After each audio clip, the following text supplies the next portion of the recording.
جابر بن عبداللہ کہتے ہیں کہ اللہ کے رسول صلی اللہ علیہ وسلم نے فرمایا، اگر ابن آدم اپنے رزق سے اسی طرح بھاگے جس طرح موت سے بھاگتا ہے تو بھی رزق اسے اسی طرح پالے گا جس طرح اسے موت پا لیتی ہے، یعنی اس کا رزق اس تک پہنچ کر رہے گا۔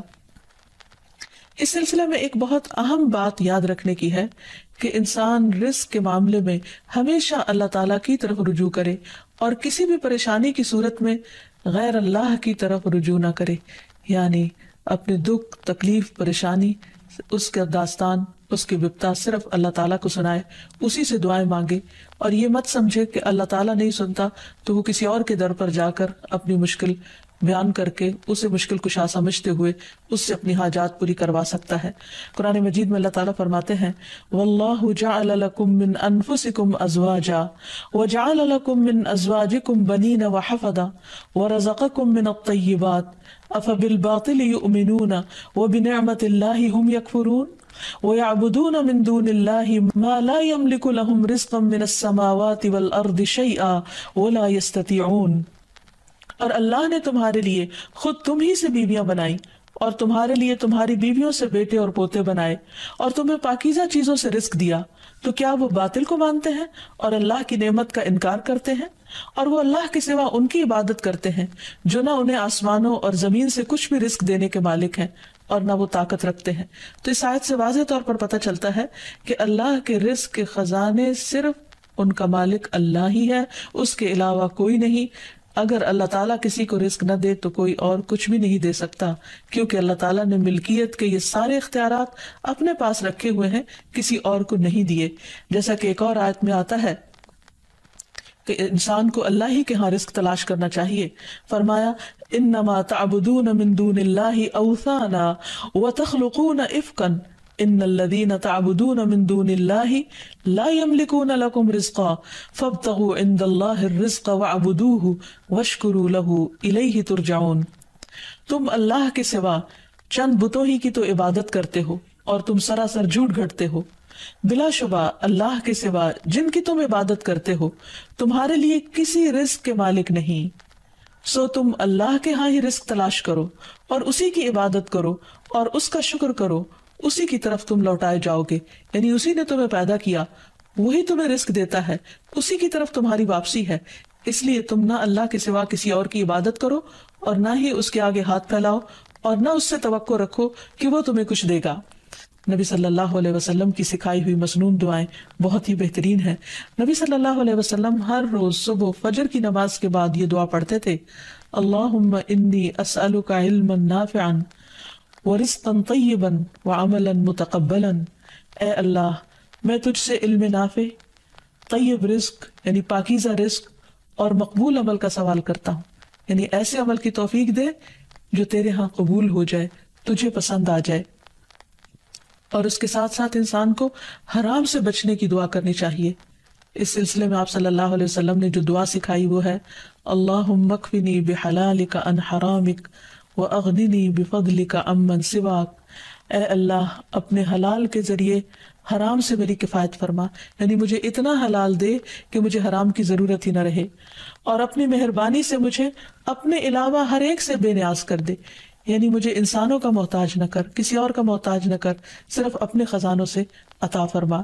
پھر اسی طرح خاص طور پر بڑھاپے کی زندگی کے لیے وسعت رزق کی دعا کرنی چاہیے، کیونکہ جب انسان بوڑھا ہو جاتا ہے تو اس کے اعضاء کمزور ہو جاتے ہیں، وہ اپنے لیے خود کچھ کمائی نہیں کر سکتا، وہ دوسروں پر ڈیپینڈنٹ ہو جاتا ہے، تو اس وقت وسیع رزق کی دعا سکھائی گئی۔ فرمایا، اللہم اجعل اوسع رزقک علی عند کبر سنی وانقطاع عمری۔ اے اللہ، جب میں بوڑھا ہو جاؤں اور میری عمر ختم ہونے لگے تو میرے رزق کو وسیع کر دے۔ اور رزق کی دو بڑی قسمیں ہوتی ہیں، ایک وہ رزق جو ظاہری طور پر جسموں کی غذا بنتا ہے، انسان کی مادی ضروریات پوری کرتا ہے، اور دوسرا روحانی رزق، اور وہ رزق جو انسان کے غم ہم کو دور کرتا ہے، یعنی لوگوں کی محبت اور توجہ، اور خاص طور پر بڑھاپے میں اولاد اور رشتہ داروں کا قریب ہونا، پاس ہونا، یہ انسان کی بنیادی ضرورتوں میں سے ہے۔ تو انسان جب خود کچھ کرنے کے قابل نہ رہے، ہاتھ پاؤں ہلانے کے قابل نہ رہے، تو عموماً وہ لوگوں پر ایک بوجھ بن جاتا ہے، اور یہ چیز انسان کے لیے بہت پریشانی کا باعث ہوتی ہے۔ انسان جب جوان ہوتا ہے، بہت کچھ کما رہا ہوتا ہے، تو سب اس کو لک فارورڈ کرتے ہیں، سب اس سے محبت کرتے ہیں، سب اس کے پیچھے جاتے ہیں کیونکہ اس کی ذات سے لوگوں کو فائدہ پہنچتا ہے.